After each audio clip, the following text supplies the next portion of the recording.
So Michael ni aje? Poa sana bro. Siku mingi man. It's been a while. Been a moment man. As I've been waiting to go bananas. So welcome back to Going Banana podcast. Yeah, thank you so much. Yeah, episode 5. Wow, and, me number 10. We're number 10, but when you're the first person to interview. So wow. Niliona it's good for you to bless us. Yeah. Be the first person kufanya this interview. It is a great honor and I highly appreciate. Yeah, kabisa. So Michael. Yeah. Umekuaje? Unajua tunakujua kama Mikey, yeah. Not even Michael. Mikey the rapper. Mikey the rapper. I know, right? Mikey the pastor. Yeah, the Mikey, Uptown Rev. Ndio hiyo sasa. So love you to introduce yourself, utuambie jina yako, tukiendelea. Okay. Of course kuna wase wengi wanakujua but kuna wale hawakujui. Ni kweli. Yeah, it's important. So thank you so much. Kwanza, I'm so happy to be on this interview. Gone Bananas, and you guys are doing an amazing job. Yeah, shukran. So my name is Michael Onyango, born and raised in Eldoret. Na ninatokea hood fulani naitwa Kingongo huko Spain and I'm so happy that by the grace of God it is proving that King alitoka Kingongo. Ndio sasa. So yeah, so life imekuaje? Life imekuwa fiti. And then maybe hizo my early days nimesomea shule fulani before hata tuende huko. Kuna nataka we talk about some trending issues. Kuna some stuff zinaendelea in the country all over. Sure. So ni vizuri tuanzie hapo, then we'll get back to your life story and journey. Kabisa, we ready kabisa. Yeah, so Michael, you're married, eh? Yeah. Nimetoka soko. This is the first man kutangaza ametoka soko. Rosafi. So Michael, you're married na. How do you see the marriage squeeze uko aje? Okay, it's a sad thing that so many marriages come to a stop. There's a lot of separation nowadays. Lately there's a lot of divorce cases zimepanda sana. Na all these things are happening because of some issues zenye ziko unavoidable na zingine ziko avoidable. But my heart is rooting that we should stay together and remain together no matter what happens. But hiyo trajectory maze cases za separation imekuwa so high. Na do you believe kwa concept ya marriage? Of course najua uko kwa marriage. Yeah. Na the formal way ya marriage ni kufanya the wedding na kila kitu. So do you believe kwa hii concept ya marriage kabisa ama? Okay, to you marriage ni nini? Personally, even if hata young people wale wase wote wana watch, kwanza nawapea advice alafu ndo nijibu hiyo swali. Advice yangu ni hii: don't get married to someone that you love. Get married to your destiny mate. Because love fades. Love's ni emotions. Love ni feelings. So what happens after the feelings? You know?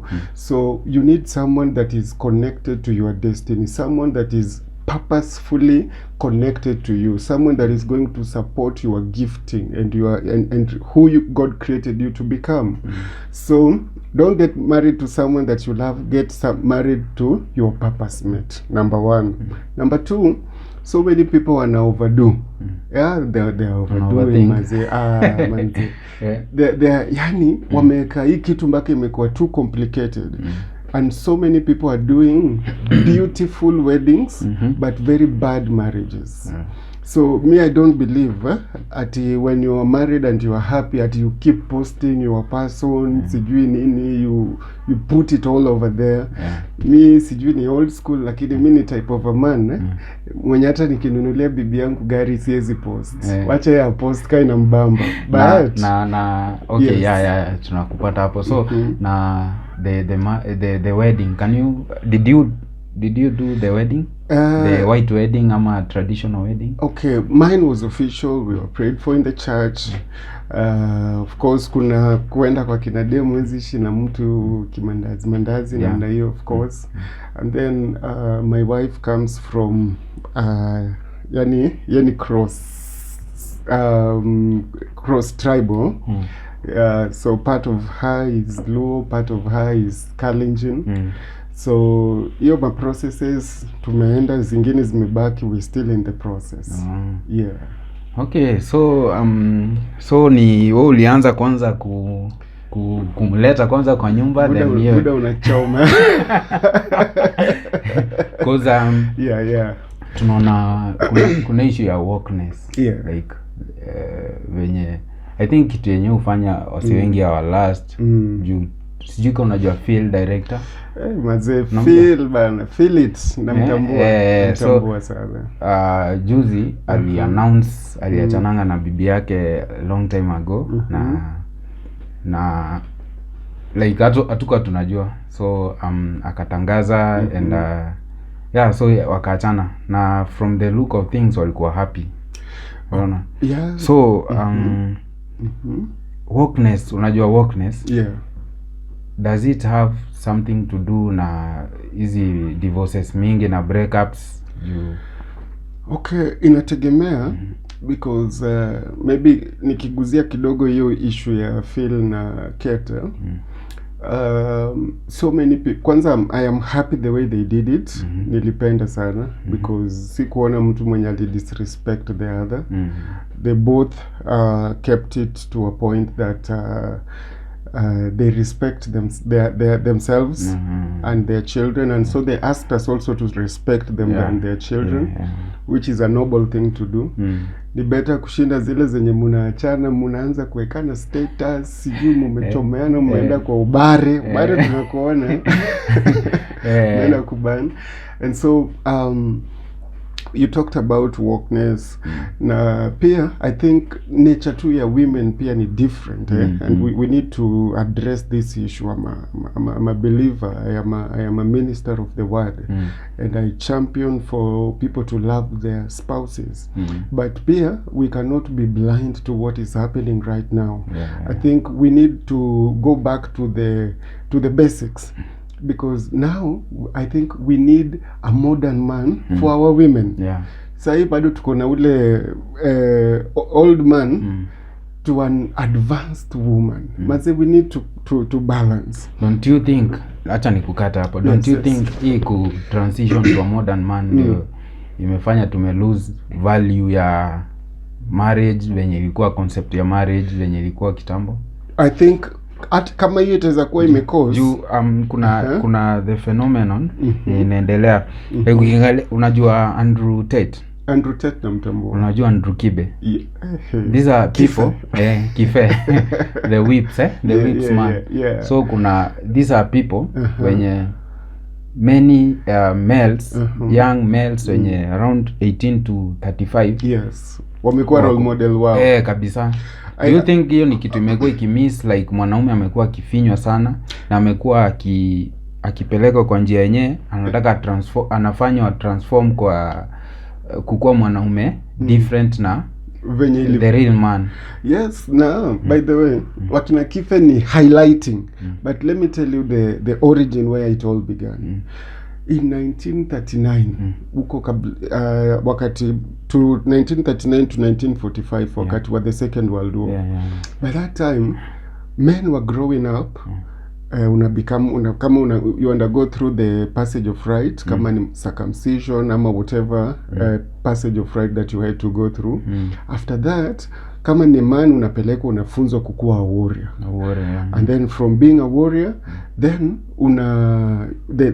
you get married, you settle down, you start taking care of your family. On the other side, ladies walikuwa wana grow up anatafuta responsible man, anaolewa. And then the Second World War happened. And then these men wakapelekwa kwa battlefield, walienda kupigana. Huku nyumbani kukabaki na the women. So these women ikabidi waanze kufanya kazi. So they started working kwa industries, wakiunda risasi, hizo silaha, ammunition. And then they were sending it to the men kwa battlefield. So 1945 vita imeisha, Second World War. Ilisha 45 ama 48? 45. Ilianza 39 ikaisha 45. So in 1945 kuendelea, there is now man anatoka kwa battlefield, akikam home, wife anaenda job. Ameshafanya kila kitu, amejenga hadi nyumba. Ashajenga mazee, ana take care of the babies. So kukakuwa na change. So huyu man ana feel displaced because yeye ndiye alikuwa anaenda kuwinda na you know, so walikuwa anafanya, wengine ni wakulima, wengine ni hunters and gatherers, you know. So yeye anatoka na women anatoka. But yeye akienda anaenda kwa msituni, woman akienda anaenda kwa kampuni, kwa factory. Unaona? So some of them yes walikuja wakakuwa incorporated kwa hizo factory, but women tayari walikuwa wameshaanza kuevolve.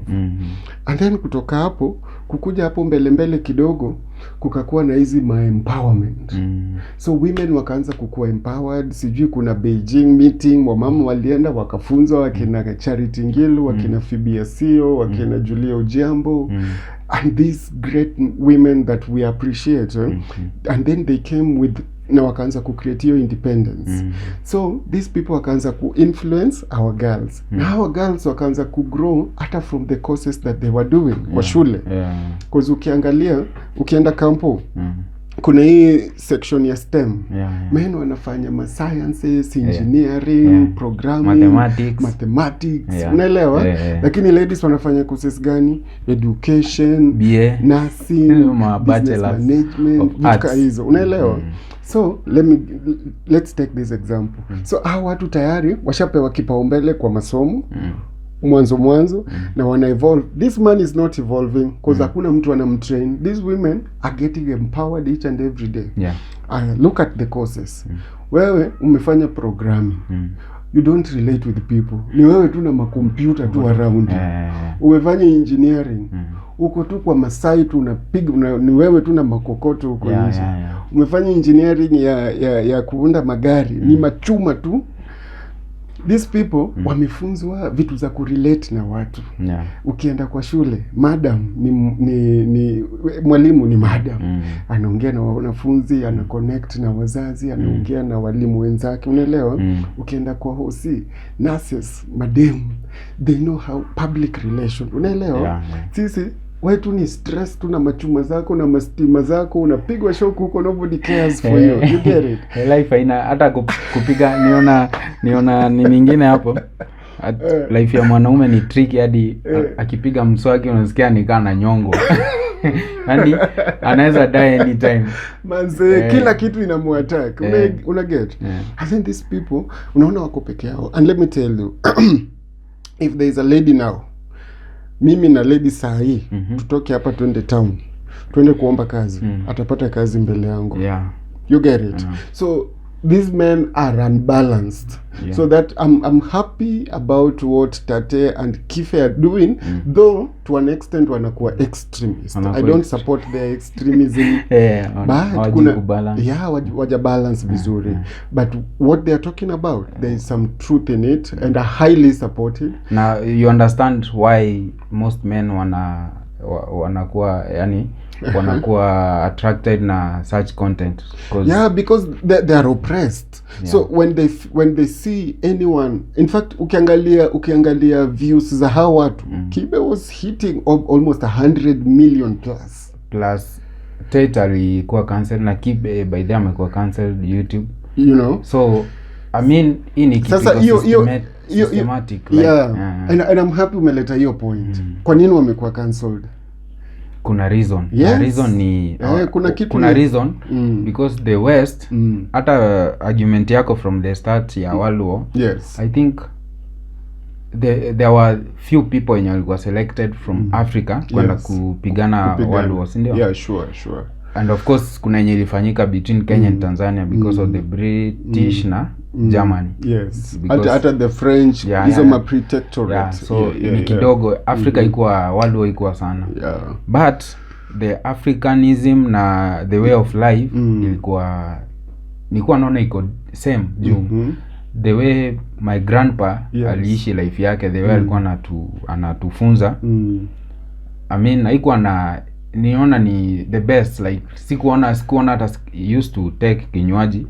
There is no day I'll make chaos. Unaona walikuwa tu organized in their own way. Alafu my grandpa the first son hata na grand kids.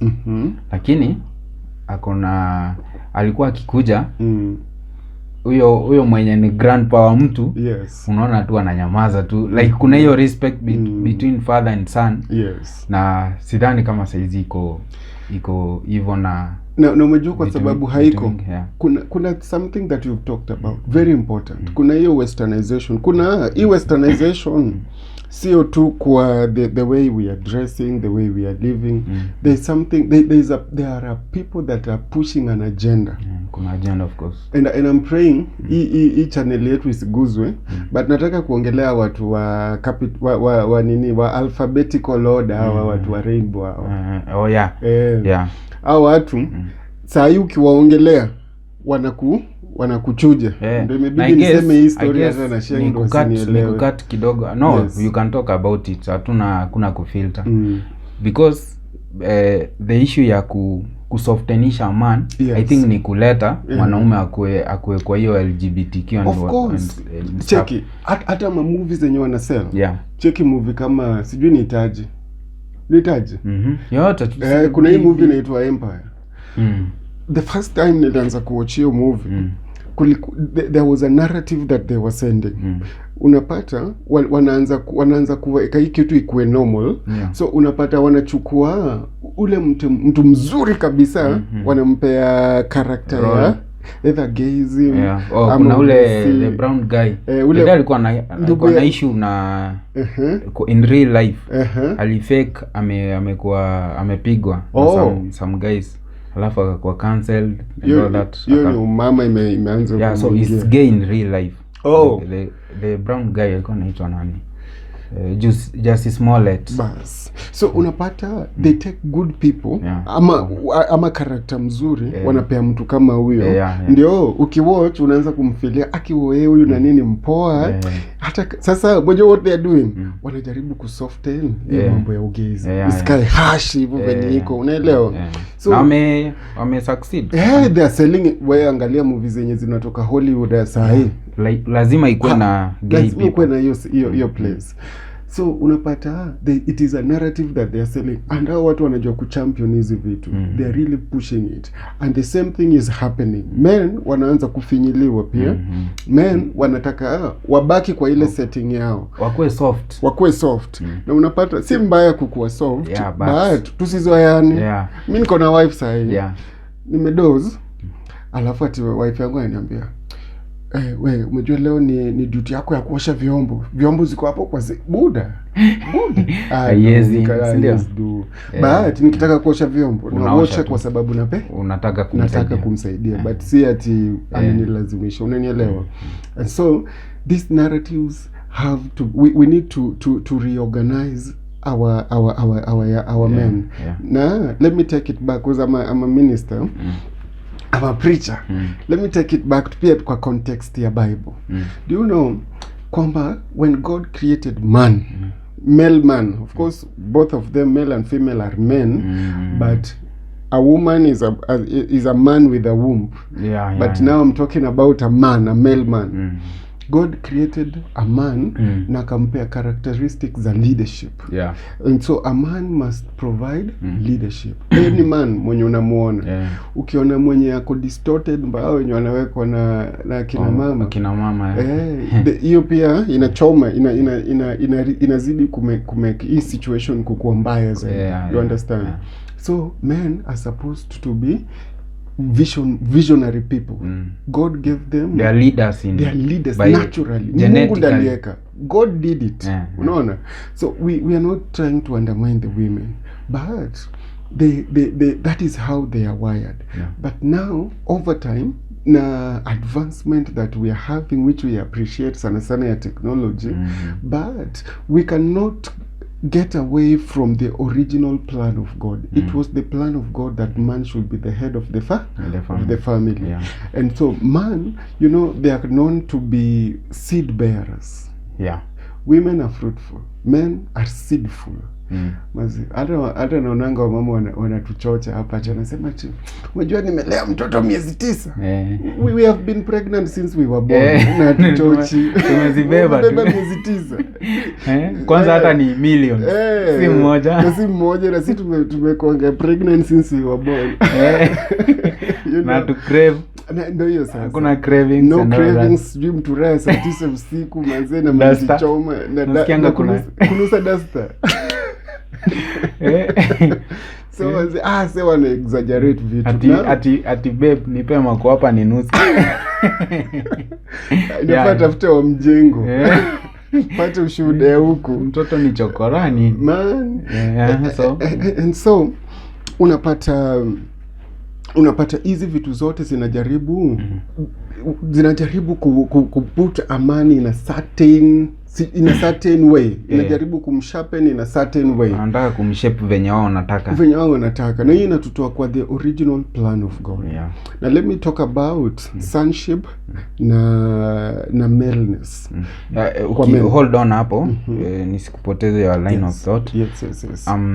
Na kuongezea hapo kwa the original plan of God. Yes. Iwe hata kama wewe ni msee uamini God, hata kama wewe ni msee African, like hizi ni vitu zina go across, like even Muslims wana abhor nini vitu za lesbianism and all that. Yes.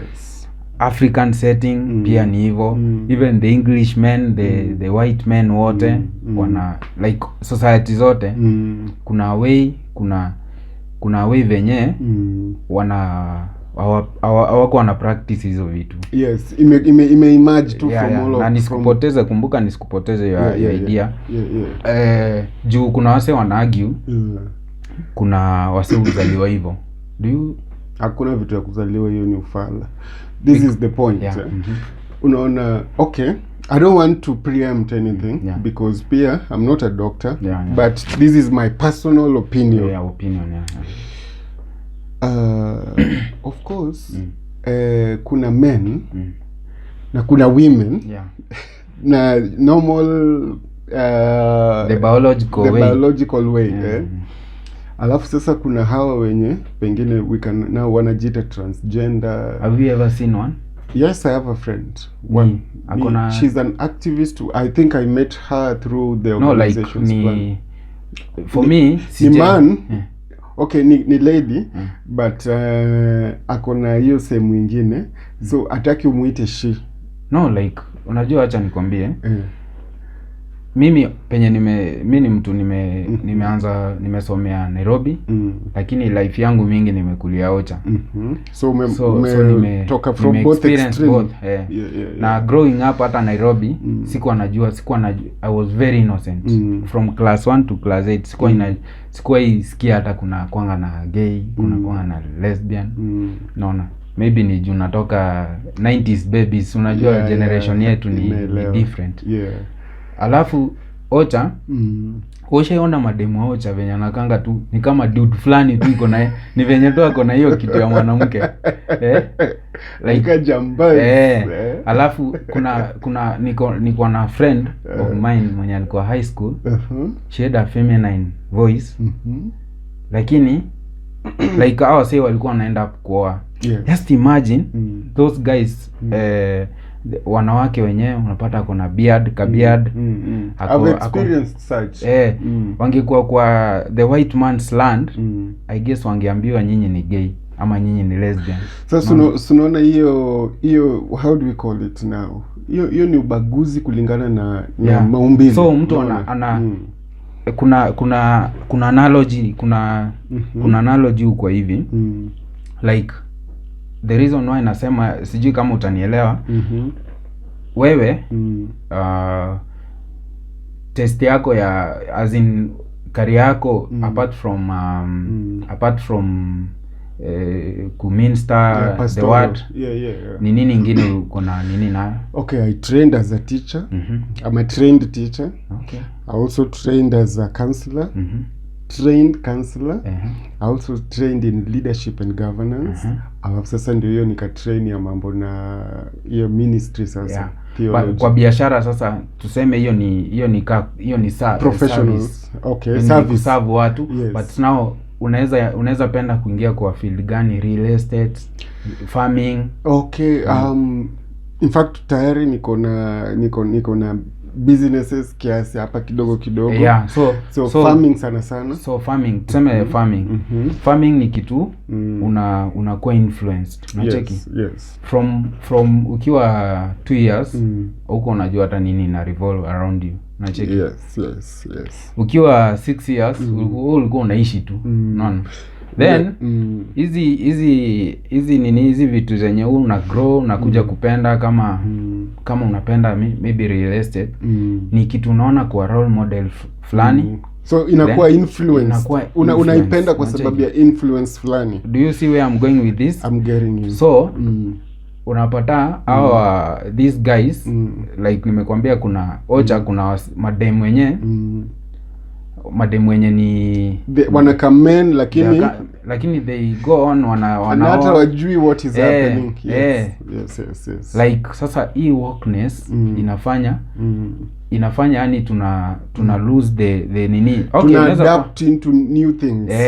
So unaona penye unasema I think hakuna kitu kama I was born like that. Exactly. Ni influence na hii kitu imefanywa systematically because kuna watu wana push agenda. There is an agenda behind it. That I mean umejibu hiyo swali perfectly. There is an agenda that they are trying to push and sell.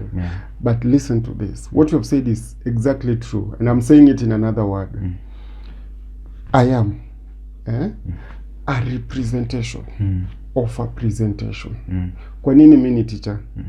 Si kuamka tu siku moja nikaenda kwa class nikamwambia ati nataka kuwafunza mimi ni mwalimu wa English. I had to go through a process. Your process, they were presenting to me some information. They were telling me that you have to deal with children like this, you are supposed to do this and this and this, namna hii. Mpaka ikafika mahali nikakuwa certified. That means that the information that they were giving me, the presentations that they made to me, I took it well. Do you know what they were doing? They were programming me. Sasa when I go to class, I am representing the whatever presentation that I did I learned. So the same thing. In fact, at a personal life, nimekuwa rapper. I have been a rapper, manze niko na mabaz. I think mwisho nitaangusha kadhaa.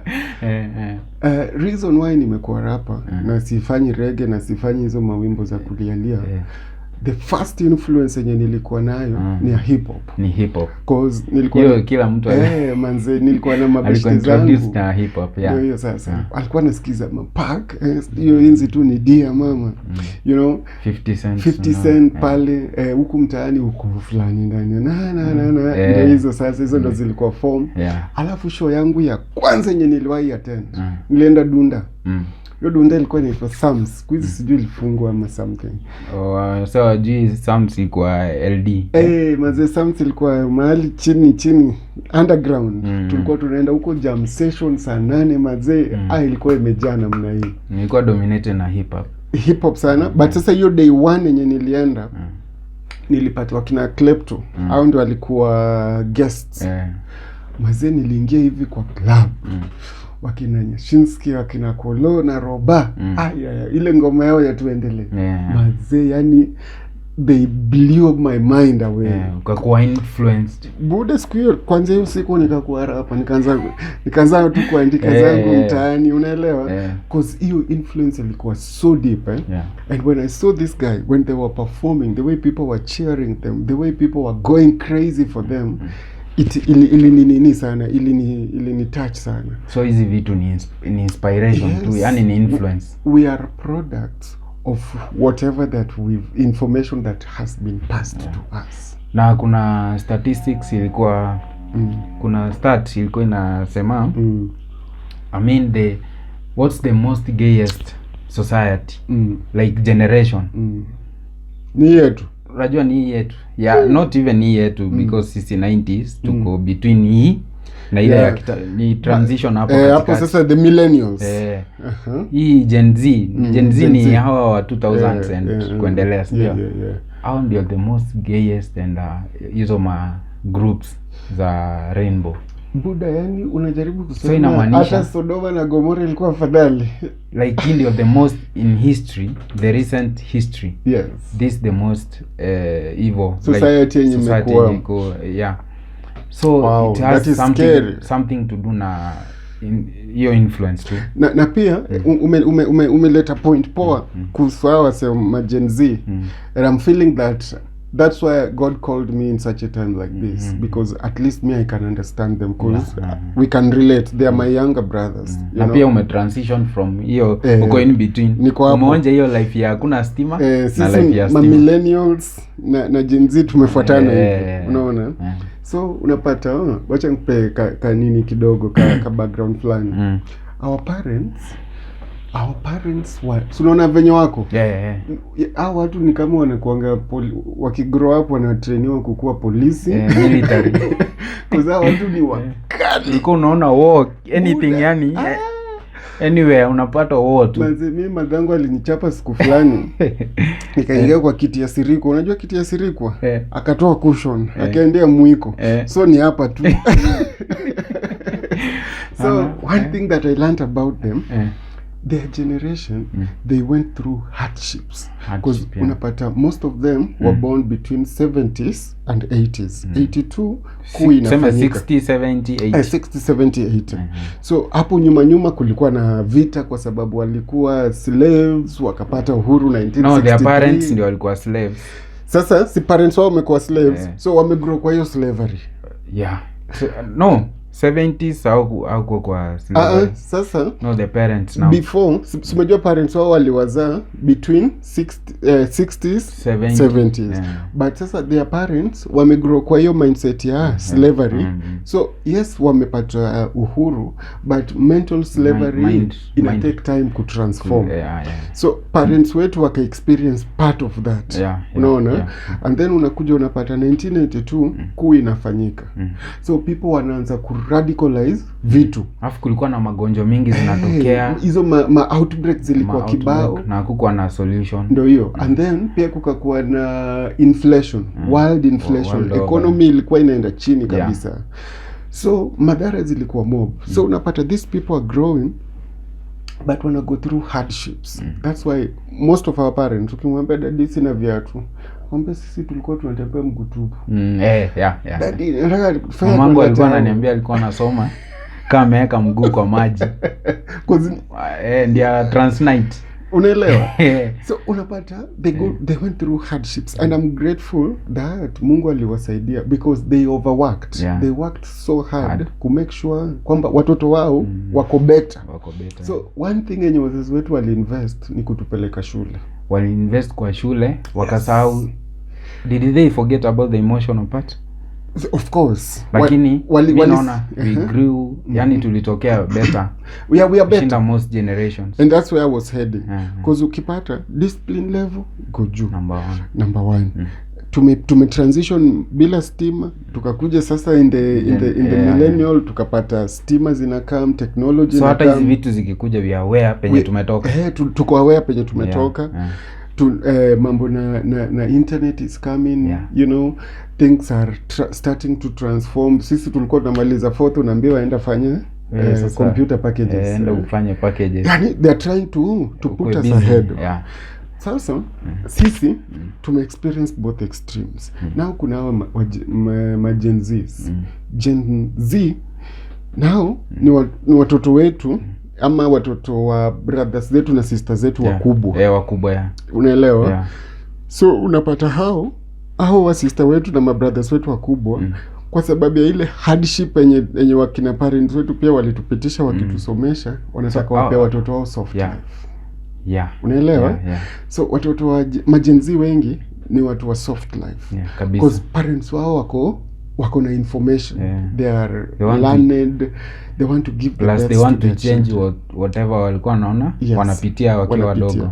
But sasa noma iko hapa, hiyo ndio imeleta ngori. That's why unapata cases za suicide zimepanda, cases kama hizo zimekuwa mob. My son is 3 years old.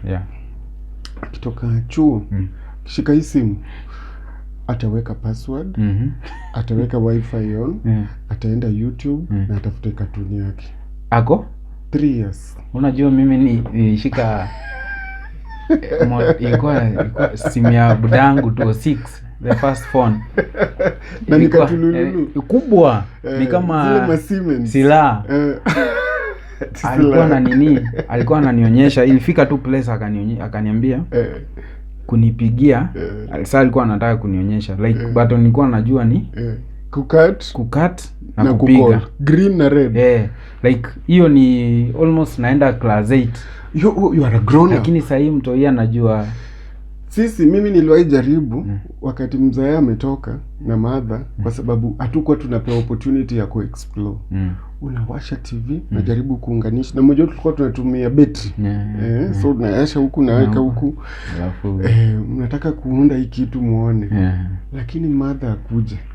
Kwanza akikuja tu kitu ya kwanza anaguza ni nyuma ya TV kama ni moto. Kwa tayari mshaika msemo mwenye anamwatch from the gate. So akisema huyo mnacheza chini, kila mtu anasoma, anashika book. Kila mtu anashika book. Sasa anakujanga tu ni mjanja, anaguza tu.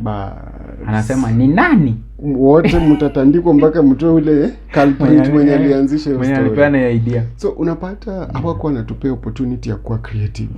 But these people, they have been given a lot of information which is good and bad. It is good because after their hustle right now has changed. People do not go to the conventional work at sijui lazima uende factory kuanzia asubuhi mpaka usiku. So long as uko tu na wifi na uko na machine yako hapo, wako overnight, asubuhi unamkanga tu na utajua, napeleka gari service, unarudi nyumbani. Uko tu life yako. Uko tu life yako. Hata kumeet new connection ni online ni tricky. Like hata ile physical connection ni tricky sana. So unapata vitu zina change, but sasa the negative part of it ni hii. Kwanza hao watu wanaanza kudevelop cause information iko kila mahali. Sasa hii and I've been going to school missions. Unaenda shule. Kijana wa form 1 anakuuliza swali. Asha Google anajua answer. Anakuuliza swali, anataka aone venye utarespond mandazi hapo. Ukirespond kiufala, that's why those people, yani people that we are dealing with are super intelligent. So anakuuliza swali kukupimia tu. Ako informed mbaya. Ako informed ile yake yote. So ukifanya hapo ufala, anakubeba tu hivi. Unaelewa? So unapata these people, this information pia ni mjua information ni kama kisu. Sure. You can use it kukata nyama, kukata nyanya, kukata mboga. You use it good. Na pia gondi anaweza tumia kudunga mtu na kukos madhara. So it depends with how you're using it. Hata saa young men, and we are talking about men hapo awali. Men unapata msee ukiingia kwa search engine yake buda ni betting na porno. Maboys wananyonga chini ya nyonga tu. Jirani anakula mtu yako. Unaelewa? So you need to we need to get out.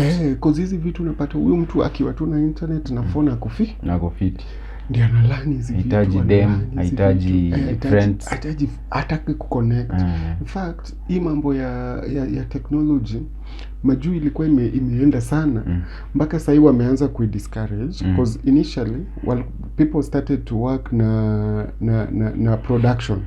Unaambiwa we you'll just do this. Wewe unasema I can do this overnight. So silali na transnight na mmaliza kazi yote ya ofisi kwa nyumba sijaamuka. So nimeanza saa 6 ya usiku, by 3 am I have finished a whole day work. So mimi ninaenda tu ofe kupiga round na kuenda tu kwa tayari nimemaliza kiwango yangu na nimeli. So people are starting to reintroduce work culture yenye ina support team building. Mnakuwa pamoja as a team. Wanaanza ku create a new culture because ile kila mtu ako kivyake, kila mtu amejiseparate tu, sasa hakuna teamwork. Because hata watu wataki kutana wanasema we'll do it through Google Meet. Yeah, sure. So vitu zimechange, of course. Things have generation zime. Now what do you think umeongelea about the 90s, the 2000s? Alafu kuna generation naona ni kama hiyo sijui nini ili happen nayo. Between the 80s, hiyo generation, ushaigundua hiyo generation. Sahi 80s wako 40 something years. Wako in the 40s hapo. Early 40s. Watu wase wako like life yao iko in order wengi. Ni ukweli. Our elder brothers, ni ukweli. Like 80s na 70s kidogo huko mwisho but 80s, tuseme 80s. Like hiyo generation sijui, I don't know what happened na hiyo generation. Maze umesema statistic yenyewe ingine yenye ni ya ukweli. Like okay, hatuwezi generalize. Tunaweza sema 90s kids pia kuna wenye wako but naonanga most of 90s kids ni wase wako aware life ya kitambo na life ya saizi. Na I think they are watakuwa the best parents. The 90s. Ni kweli. Lakini 80s ndio kuna divorces mingi. Ukiangalia tu wase wengi wa 80s. Umejua what happened in the 80s? Simekwambia 80s kulikuwa na yeah. Na HIV pia ilitokea 80s. HIV imekama hapo, outbreak ya diseases. Na pia parents hawakuwa available. Kwa nini? Au ni parents walizaliwa time ya war. Yes. Na time yenye tuna transition kwa independence. Ndio hiyo sasa. Sasa parents wao walianza kufanya, ukiangalia in the 80s and 90s hakukuwa na technology mob, vitu zilikuwa zinafanyika ni hakukuwa na tech ile tu kabisa. There was no internet at all. So what people were doing, people were working kwa factory. That's why unapata Reply, CPC, sijui Pan Paper. Unapata there were so many factories that came up during 80s and 90s. So parents wetu wengi walikuwa wanafanya kwa factories. Au watoto wa 80s wenye umesema between let's say 79 to 89 hapo katikati. So parents wako job. Na still parents wako na mindset ile ya wazazi wao bado wana recover. Unaelewa? So these people wanna go through hard time. Wako peke yao. Na hii season pia kuna hiyo mambo ya yenye ilifanyika huku kwetu. And then kukakuwa na corruption mob sana kwa sasa ukabila hapo ndio ilianza kuonekana sana. Unaelewa? So unapata hizi vitu zote zikihappen hawa ndo walikuwa victims kabisa. Unaona watu wa 90 sisi sasa we are better. Kwa sababu gani? Multiparty tunazaliwa hivi, multiparty imeingia mazee. Hip hop ndio imeshika. Mazee Tupac pale alikuwa anatubless mbaya sana. At least watu wanaanza kujiexpress, unaambia polisi but I know my rights. The constitution says. Hizo enzi hakukuwa na constitution, ukileta ufala wanakutoa ndani. So life iko different for 90s na by the way umesema ukweli. Na information ilikuwa limited. Now watu our brothers and sisters were the 80s. Divorce rate iko juu. Walevi wale ni wale addicts. Wale parents wenye wanajutia, wale watu regret, wenye wanauana, domestic violence, they are the majority ni hao. Na unapata hii season sasa wamejigundua because pia walisoma mapema. So some of them kuna possibility that wako na good jobs. Of course hatuwezi generalize generation. So unapata kuna ile kitu inaitwa self actualization. Wachana na self awareness. Self actualization. Hapa kwa self actualization anajigundua yeye na yeye. So anajipata kwamba kumbe I got involved with a wrong partner. Sasa ashajigundua. So solution ni kumtoka. Sasa ni tena hawana chill scores. wali grow through rough life. So vitu zao tu ni rough. Una get? So those are some of the reasons zenye tunaweza sema inaweza ikakuwa ilichangia kwa how kukua the way that they are today. Sure. So alafu kuna kumalizia this hii part ya wokeness and all that. Kuna sijui kama unajua kuna tukirudi kwa ile issue ya kwanza. Kuna this young kid from sijini Atlanta in Atlanta in US. There's this kid alikuwa sijini 6th grade. Kitu ilifanyika akiwa shule. There's this teacher alimwambia sijui kama umesikia issue ya transitioning from male to female ama vitu kama hizo like nilianza kuisikia wakati wa Caitlyn Jenner alitransition from a man to a woman. So this teacher aligo behind the parents back, aka influence mtoto, akamwambia first you are bisexual, alafu this was a girl, alafu akakuja akaminfluence akamwambia you are a man. So at the moment kuna watu identify like they kuna watu identify like vitu weird sana. Yes. In fact wanapenda huyo beshta yangu nilikuambia ni she but hataki nimuite she. So unamuita they ni mtu mmoja. Tunapewa na tufanyaje kwa ati they. So like unacheki pia a teacher like kama wewe kijana wako venye kijana wako kuna wewe unataka grow. Sure.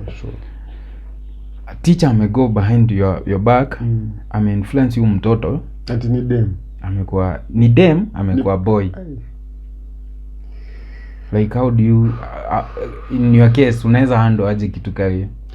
Of course kwa sababu I understand what that there is an agenda, lazima wewe teacher atakula makofi kadhaa. Yani it is a bad thing. You know when you do that you are messing the future of this child. So it's a wrong thing. I highly condemning by the strongest terms possible. And that's why we need to be close to our children as parents.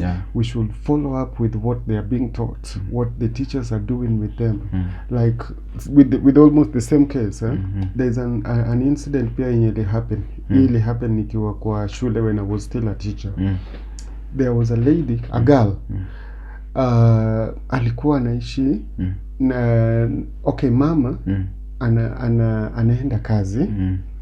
Baba anaishi Eldoret, anaishi out of Eldoret, mama anaishi Eldoret na brother ya mzee yake in-law mdogo. So ameletwa huku aanze kujihasolea apelekwe kampo. So kabla aende kampo alikuwa anabaki na huyu mtoto wa brother yake na wife in-law wake, si ndio? So huyu mtoto ni mtoto mdogo. So this guy, there was something that he was doing to this small girl. So mama ajui cause mama anatoka asubuhi anarudi je. Sauti yako imepungua kiasi. So mama anatoka asubuhi. Hiyo ni kama inakuguza sana. Mazeli ni touch. So mama anatoka asubuhi anarudi jioni. And then this guy yeye ndiye akona anapeleka mtoi chuo na anamrudia ana make sure kwamba ako sawa. So one day there was a female teacher that has told me, Teacher Mike, kuna huyu msichana wengine wakiambiwa waende choo kususu hataki kuenda. So teacher akamnotice, akaanza kumfollow up, akamwambia leo nataka nikulazimisha uende wapi? Ususu. Akamlazimisha kwenda huko, akapata huyu mtoto ameharibiwa kwa the private parts zake. So huyu mwalimu akapigia nani? Mama. Akamwambia wewe umechunguza mtoto wako? Mtoto wako hayuko sawa. Kama unaweza kuja sasa hivi umwangalie atibiwe. Mama akakujia mtoto yake akampeleka wapi? Hosi. Hicho ilikuwa gani? Sema hapa tunasema tu. Sasa kupeleka hosi wanagundua this guy raped this baby. Sasa huyu mtoto anaulizwa ni nini ilikufanya? Mama yake vile alikuwa mkali akasema ni uncle ndiye aliniekea dudu yake. What? Na huyu ni uncle. So huyu mama ameishi na huyu mtoto almost a month. Hajawahi notice what is happening. Anafikiria uncle yake ndiye ana nini. So kuna huyu mtoto at least the teacher was sensitive akamnotice. Kuna lakini mother ajui. Kuna wale wenye wajanotisiwa. In fact hata men, boys. Kuna mwingine amekuwa sodomized na uncle na brother ya mother, sijui brother ya Buddha. So we have to be very close with our children so that we follow up on each and everything that they do. We must be part of it.